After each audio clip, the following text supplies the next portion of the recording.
अस्सलाम वालेकुम friends, welcome to classic entertainment channel, जहां हम आपके लिए लेकर आ गए सिलसिला novel Kalbi Kayan episode 12 Arina and Kayan special episode, जिसका आपके लिए तहरीर करी है सीमा शाहिद। तो फिर देर नहीं करते, जल्दी से चलते हैं नावल की तरफ। मगर उससे पहले अगर आपने अभी तक हमारे चैनल को लाइक और सब्सक्राइब नहीं किया तो इसको सब्सक्राइब कीजिए, आइकॉन बटन दबाइए ताकि हमारी नई और नई वीडियोस आपको सबसे पहले देखने को मिले। तो चलते हैं नावल की तरफ। योर ऑनर, तुम इस वक्त शौक में हो। कायान ने लम्हे में खुद पर काबू पाया और झुककर उसे दोनों बाजुओं से पकड़कर फर्श से उठाकर सीधा खड़ा किया। प्लीज़ मेरी मदद करो, मुझे और परीसा को इस वहशी बाशु दादा से बचा लो। वो सुर्ख आंखों में आंस लिए उसे देख रही थी। तुम महफूज हो और परीसा भी बहुत जल्द तुम्हारे पास होगी, ट्रस्ट मी। कायान ने संजीदगी से उसे तसल्ली दी। रात बहुत हो गई है। उसने दीवार पर नज़्म घड़ी में वक्त देखा जहाँ रात के 10 बज रहे थे। मैं इस वक्त खुद को बहुत तन्हा और बेबस महसूस कर रही हूँ। अरीना ने तकलीफ़ से अपनी आंखें बंद की। प्लीज़ डोंट लीव मी, वो कपकपाते हुए लहजे में बोलती हुई कायान का दिल दहला गई थी। एक मजबूत कामयाब औरत जिसे वो बड़ी शान से जज की कुर्सी पर बैठा देखा करता था, आज यूँ उसके आगे गिड़गिड़ा रही थी। वो तेज़ी से सर झटकता हुआ पीछे हटा। जज, होश में आओ, कुछ नहीं होने वाला और ना ही मैं तुम्हें अकेला छोड़ने वाला हूँ। मैंने सब सुना है कायान। वो आदमी, वो मुझे अगवा करने आए थे। वो बाशु दादा मुझसे निकाह करके दुनिया की नज़रों में हासिल करना चाहता है। वो रोने की वजह से उसकी आवाज़ भारी हो रही थी। मेरे होते हुए वो तुम्हारे घर तक भी नहीं पहुँच सकता। कायान ने उसे तसल्ली दी, मगर वो खुद भी जानता था कि ये एक बहुत मुश्किल काम था। बाशु दादा अरीना अलवी से निकाह करके दुनिया के सामने एक जज के शौहर की हैसियत से मुतारुफ होना चाहता था। तुम जानते हो ना, निकाह के ऊपर निकाह नहीं हो सकता। तो क्या सिर्फ इस केस के हल होने तक तुम मुझसे निकाह नहीं कर सकते? बाद में छोड़ देना। अरीना की बात पर कायान सादी ने गहरी नज़र से उसे देखा। मैं ज़िंदगी अपने टर्म्स पर जीने का आदी हूँ। अच्छी तरह सोचो जज, बाद में पछताओगी तो नहीं? वो संजीदगी से उसकी सब्ज़ आंखों में झांकते हुए सवाल कर रहा था। रीना ने मजबूत लहजे में जवाब देते हुए नफ़ी में सर हिलाया। ठीक है, हमें ये निकाह जल्द अज जल्द करके निकाहनामे पर 1 माह पुरानी तारीख डलवानी होगी, ताकि बाशु दादा को ये ना पता चले कि हम उसका प्लान जान गए हैं, इसलिए ये निकाह किया।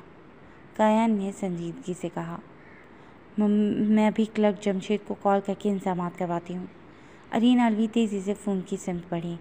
नहीं, कायान ने उसके हाथ से फ़ोन लेकर वापस रखा। तुम्हारा सेल फ़ोन और घर का फ़ोन सेव नहीं है, तो मुझे नंबर दो उस जमशेद का। कायान ने संजीदगी से अपना सेल फ़ोन निकाला। मगर जमशेद अंकल तुम्हें नहीं जानते, वो उलझी। नहीं जानते तो जान जाएंगे, तुम नंबर बताओ। वो फ़ोन थामे खड़ा था। 031069991110। अरीना ने नंबर दिया तो वो फ़ोन कान से लगाता अरीना को कमरे में रुकने का इशारा करके बाहर निकल गया। 1 घंटे के अंदर अंदर वो पिछले दरवाजे से अरीना को साथ लिए बड़ी एहतियात से 2-3 रास्ते बदलकर सिटी कोर्ट की इमारत में पहुंचा था, जो इस वक्त बंद थी, और बाहर एक बावर्दी चौकीदार खड़ा था। जज, जब मैं इशारा करूं तो गाड़ी अंदर ले आना।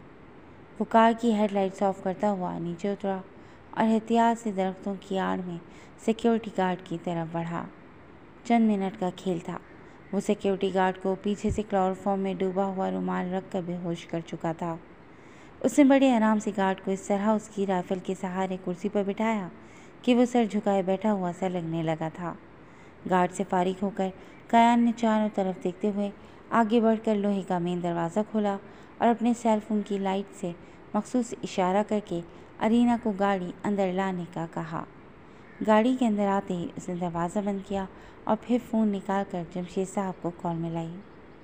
ऑल क्लियर, आप लोग जल्दी आएँ, गाड़ी सड़क किनारे छोड़ दीजिएगा।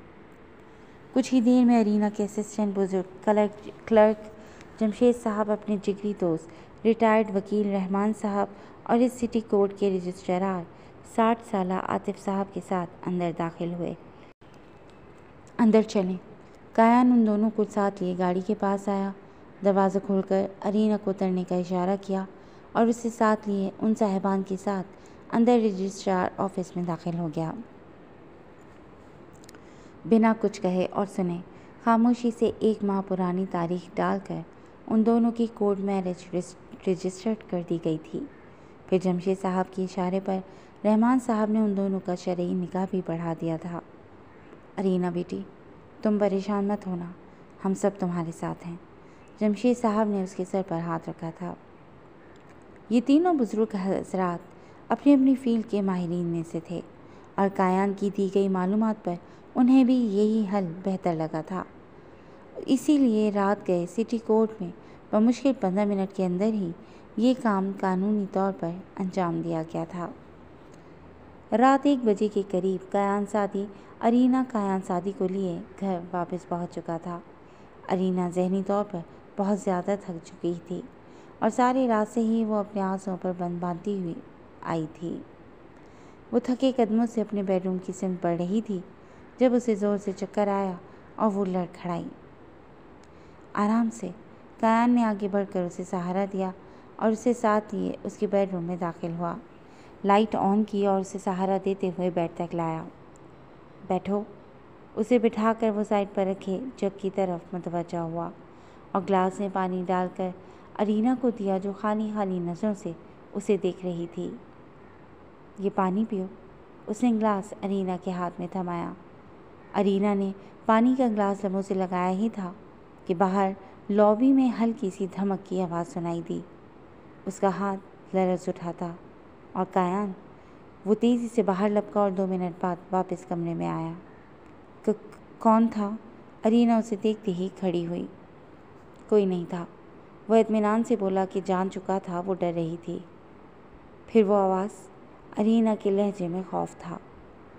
तुम्हारी पड़ोसियों की बिल्ली थी। किचन की खिड़की खुली रह गई थी, वहीं से आई थी। पर बेफिक्र रहो, उसे भगाकर खिड़की लॉक कर दी है। कायान ने तफसील से जवाब दिया ताकि वो पुरसुकून हो जाए। रात बहुत हो गई है, मैं भी थक चुका हूँ। मेरे ख्याल से अब तुम्हें भी आराम करना चाहिए। अगर तुम ओके हो तो थोड़ी देर सो जाओ, मैं भी आराम कर लूँ। कल मेरा इरादा अंडरवर्ल्ड का चक्कर लगाने का है, शायद कोई और क्लू मिल जाए। कायान सादी जेबों में हाथ डाले जाने के लिए तैयार खड़ा था। तुम होशियार रहना, ये लोग बहुत ख़तरनाक हैं। Please be careful. मेरा मतलब जब तुम अंडर कवर हो जाओ तो मत आते रहना। वो बोलते बोलते चुप हो गई। उसकी बात सुनकर एक लम्हे को कायान की आंखों में तहय्युर सा उभरा था। एक बड़ी भरपूर मुस्कुराहट उसके उन्नाबी होठों पर उभर कर गायब हुई थी। वो 2 कदम आगे बढ़कर उसके नज़दीक आया और बड़ी तवज्जो से उसे देखा, जो उसके लिए अपनी फ़िक्रमंदी ज़ाहिर करके अब शर्मिंदगी से सर झुकाए खड़ी थी। चंद लम्हे उसे देखने के बाद कायान ने आगे बढ़कर उसे अपने हसार में लेते हुए नरमी से उसके बालों का जूड़ा खोला। सुनहरी बाल तेज़ी से बिखरे थे। बड़ा ही मनपसंद मंजर था। सुनो, उसने हसार तंग किया और अरीना की कान की लौ को धीरे से छुआ। क्या तुम मुझे रोकोगी नहीं मिसेस कायान सादी? वो गंभीर जज्बों से बोझल आवाज़ में सवाल कर रहा था। उसे कायान को रोकना चाहिए था, मगर वो जानती थी कि कायान को रोकना उसके बस में नहीं है। शायद कायान जैसे घने मजबूत शजर के साये में अब वो हर खौफ भुलाकर आंखें मूंद लेना चाहती थी। उसे खुद नहीं पता था वो क्या चाहती थी, मगर कायान की कुर्बत, उसका अंदाज, अरीना की पलकें शर्म से भारी होकर झुक गई थीं। चेहरे पर सुर्खी सी झलकने लगी थी। कायान सादी सुकून से शहादत की उंगली से उसका सभी चेहरा ऊपर किए उसे देख रहा था। चांद चेहरा, सितारा सब्ज आँखों पर उसकी कुर्बत के बोझ से झुकी घनी साया फगन पलकें, कपकपाते हुए सुर्ख लब। I can't get enough of you my special lady, वो बड़बड़ाया। तुम्हें कितना ही देख लूँ पर दिल नहीं भरता। कायान ने बेखुदी में उसके कानों में सरगोशी की थी। तुम्हें यूँ अपने साथ, अपने पास, अपने नाम से जोड़े देखने की ख्वाहिश मुझे अरसे से थी। वो आहिस्ता आहिस्ता सारे पर्दे गिरा रहा था। अरीना को बेड पर बिठाकर वो पलटा। उसने लाइट ऑफ की और मजबूत कदमों से चलता हुआ उसके नज़दीक आकर दो जानू होकर बैठा। मैं तुम्हें प्यार करना चाहता हूँ, अपना बनाना चाहता हूँ। वो अरीना के झुके सर को बगौर देख रहा था। जानती हूँ, वो बिना लब हिलाए दिल में बोली थी कि वो एक औरत थी और खुदा ने औरतों की छठी हिस्स बहुत तेज़ रखी है। वो खुद पर पड़ने वाली निगाहें अच्छी तरह से पहचान जाती हैं। तो अरीना कैसे भूल जाती कि जब जब कायान उसकी अदालत में आया था, उसकी आँखों की लपक और जज्बात से वो हर लम्हा वाकिफ़ रही थी। इजाज़त है। कायान ने उसकी झुकी नज़रों के आगे अपने मजबूत मर्दाना हथेली फैलाई थी। मोहब्बत के साए एक बार फिर अरीना अलवी की बेरंग ज़िंदगी में रंग भरने के लिए अपने पर फैलाने लगे थे। अरीना ने बड़ी मुश्किल से अपना कपकपाता हुआ नाजुक साफ शफाफ हाथ उसकी चौड़ी हथेली पर रखा था। ये सब एक ख्वाब सा है। कायान ने उठते हुए उसे अपने हसार में लिया। तुम इतना घबरा क्यों नहीं हो स्वीटहार्ट? उसने अपने हसार में लरसती हुई अरीना से बड़ी तवज्जो से पूछा था। कायान, ये ठीक नहीं। वो घबरा रही थी। मुझे तंग मत करो कल्बे कायान। कायान ने उसके लबों पर उंगली रख कर उसे खामोश किया। मैं इस लम्हे का इस दिन से इंतज़ार कर रहा था जब पहली बार मैंने अपने ट्रायल के दिन तुम्हें कोर्ट में दाखिल होते हुए देखा था। वो सुकून से उसके बालों को सहला रहा था, जैसे इससे ज़्यादा अहम और कोई काम ना हो। मगर उसने कुछ कहना चाहा। कुछ मत कहो, बस इन खूबसूरत लम्हों को महसूस करो। हम दोनों को सुकून की ज़रूरत है और सुकून सिर्फ़ और सिर्फ अपने महरम की कुर्बत में ही मिलता है। और अब वो रुका और अरीना का चेहरा ऊपर उठाते हुए उसकी सब आँखों में अपनी आँखें डालीं। अब मैं मज़ीद इंतज़ार नहीं कर सकता स्वीटहार्ट। कायान ने बात ही ख़त्म कर दी थी। सुबह एक झटके से उसकी आँख खुली थी। एक गहरा सांस लेकर वो उठने लगा था जब उसकी नज़र अपने पहलू में लेटी हुई अरीना पर पड़ी। वो गहरी नींद सो रही थी। ब्राउन सुनहरी आमेज़िश बाल तकिए पर बिखरे हुए थे। गुलाबी लब नीमवा थे। अरीना का दिलकश चेहरा उसकी नज़रों के सामने था। वाइफ, मेरी वाइफ मिसेस कायान, मेरा दिल कल्बे कायान। वो उसे देखता हुआ बड़बड़ाया था। ये वो ख्वाब था जो उसने 4 साल पहले देखा था, मगर उसकी ताबीर इतनी हसीन होगी ये कभी नहीं सोचा था। अरीना शादीशुदा थी, प्रेग्नेंट थी। ये सुनकर ही वो इसी वक्त पीछे हट गया था, लेकिन ये तय था कि वो नहीं तो कोई और भी नहीं। और अरीना ने भी शादीशुदा ज़िंदगी का सुख सिर्फ 4 माह ही तो देखा था। फिर उसके शौहर को एक हादसे में मरवा दिया गया था। उसकी 3 साल की बेटी परीसा ने तो बाप की शक्ल तक नहीं देखी थी। कायान सादी ने आज तक कभी शादी का नहीं सोचा था, और अब जब उसकी नौकरी भी नहीं रही थी, ऐसे वक्त में ये रिलेशनशिप, वो भी अरीना जैसी औरत के साथ जो पढ़ी लिखी, बावकार, एक बुलंद मकाम वाली औरत थी, क्या ये मुनासिब था? वो उलझ रहा था, मगर अंदर कहीं इत्मीनान सा था कि वो उसकी हो चुकी है। कायान सादी की आंखों में अपने कई साथियों की शहादत, उनके लाशें, उनकी बेवाओं के चेहरे आ रहे थे। उसके दोस्त, साथी, पार्टनर अहमद अब्बास की शहादत। कितने ही ऐसे मिशन से जिन पर वो मौत से टकरा कर वापस आया था।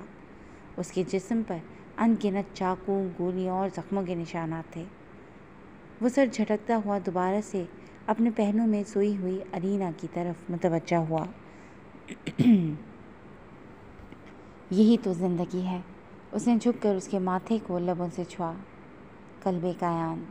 वो अरीना के चेहरे की सिम झुका।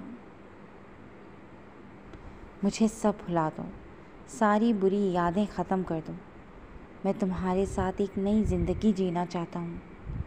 तुम ही मुझे एक नई ज़िंदगी दे सकती हो, जहाँ सिर्फ तुम, मैं और हमारी बेटी परीसा हूँ। वो उसके चेहरे पर से लटें हटाते हुए सरगोशियाँ कर रहा था। सुबह के 7 बज रहे थे। अरीना न जाने कितने अरसे बाद इतनी पुरसुकून नींद सोई थी, मगर वो लेट हो रहा था, उसे काम पर निकलना था। न जाने क्यों पर आज की सुबह उसे बहुत रोशन और ताबेनाक महसूस हो रही थी। वो आहिस्तगी से अरीना की रोशन पेशानी पर फूल खिलाता हुआ उठा। अब उसे परीक्षा की तलाश में निकलना था। जल्द अज जल्द परीक्षा को घर लाकर उसे इंटेलिजेंस से रब्ता करना था कि 3 साल पहले जो जॉब उसे हुकूमत की तरफ से ऑफ़र की गई थी वो अब भी वैलिड थी कि नहीं। जाहिर है अब उस पर अरीना के साथ साथ परीक्षा की भी जिम्मेदारी थी। परीक्षा, उस क्यूट सी बच्ची की तस्वीर उसकी आंखों में उतरी थी। वो वॉशरूम से फ्रेश होकर बाहर निकला। सामने बेड पर लेटी अरीना नींद से जागने लगी थी। वो सुकून से दीवार से टेक लगाए उसे देख रहा था। अरीना मंदी मंदी आंखें खोलकर अंगड़ाई लेती हुई उठी थी और उसकी आंखों में रात के सारे वाक़यात उभरने लगे थे। उस दिलरुबा के चेहरे के ज़ाविये तेज़ी से बदल रहे थे। वो घबराकर खड़ी होने लगी थी कि सामने दीवार से टेक लगाकर खड़े कायान को देखकर दोबारा चादर से खुद को कवर करके बैठ गई। कायान, उसकी आवाज़ में एक गिल्ट सा था। Good morning Kalbe Kayan. वो सीधा हुआ। Good morning. वो उससे नज़रें चुराए धीमे लहजे में बोली। नज़रें क्यों चुरा रही हो? कायान ने नज़दीक आकर बला की संजीदगी से उसका चेहरा ऊपर करते हुए पूछा। टाइम क्या हुआ है? अरीना ने सवाल किया। 8 बजने वाले हैं, कायान ने जवाब दिया। मैं बहुत शर्मिंदा हूँ। अरीना के चेहरे पर शर्मसारी साफ नज़र आ रही थी। डैम इट, मैं जानता था। वो तेज़ी से अपनी मुट्ठियाँ भेजता हुआ बिस्तर से उठा। Wait Kayan. अरीना को लम्हा में अपनी गलती का एहसास हुआ था। मैं पत्थर नहीं हूँ अरीना, और जब मेरी ही बीवी को मेरे साथ पर शर्मिंदगी हो तो उसका मतलब सब ख़त्म, गेम ओवर। वो गुर्राया। नहीं कायान, मैं तुम्हारे साथ पर शर्मिंदा नहीं हूँ, मैं तो खुद पर शर्मिंदा हूँ। अरीना ने अपने लब काटे। उसकी आवाज़ टूटी बिखरी हुई सी थी। मैं ऐसा कैसे कर सकती हूँ अपनी बच्ची को भूल कर? ऐसे कैसे? वो फूट फूट कर रो पड़ी। मैंने रात सिर्फ अपना सोचा और तुमने मुझे इतना स्पेशल फील कराया। मैं कैसे इतनी खुदगर्ज हो गई कि अपनी बच्ची को भूल गई। अरीना का दुखड़ा सुनकर तमानियत की एक लहर ने कायान के वजूद को सुकून बख्शा था। वो उसके साथ पर शर्मिंदा नहीं थी, ये सोचकर उसके तने हुए आसाब पुरसुकून हुए थे। वो आगे बढ़ा और बेड के किनारे पर बैठकर उसने अरीना के दोनों बाजों को अपनी गिरफ्त में लेते हुए उसे अपने से नज़दीक किया। तुम बिल्कुल भी खुदगर्ज नहीं हो। कायान ने उसकी आंखों में झांका। तुम एक अच्छे दिल की मालिक, मोहब्बत करने वाली लड़की, एक बेहतरीन माँ हो और सबसे बढ़कर इंसान हो। हम दोनों ही इंसान हैं कल्बे कायान। उसने अरीना के बालों को मुट्ठी में भर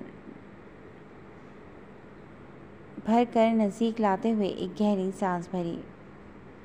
कल रात तुम्हें ज़िंदगी और उसके रंग महसूस करने की ज़रूरत थी, वरना तुम्हारा नर्वस ब्रेकडाउन हो जाना था और वो रुका। मुझे तुम्हारी ज़रूरत थी। कायान की बात ने उसके चेहरे पर गलाल बिखेर दिया था। वो उसे बहुत कुछ बता सकता था कि कैसे उसकी खाली वीरान ज़िंदगी में वो एक खुशगवार बहार का झोंका बन गई थी। उसका तन्हाई से भरपूर बचपन, फिर फ़ौज, इस सब ने उसे डिसिप्लिन तो सिखाया था, मगर प्यार नहीं। मुझे यूँ आउट ऑफ कंट्रोल नहीं होना चाहिए था। अरीना ने सरगोशी में बोलते हुए चादर को अपनी मुट्ठी में जकड़ा था। मैंने सब भुला दिया, इग्नोर कर दिया मेरी बेटी, मेरी जिम्मेदारियाँ, मेरी बेवकी, सब भुला दिया। तो कायान ने संजीदगी से अब्रू झुका कर उसे देखा, जो शर्मिंदा सी थी। तुम्हें यूँ निकाह के लिए कहना, फिर ये सब, मुझे गिल्टी सा महसूस हो रहा है कायान। उसका लहजा भर आ गया था।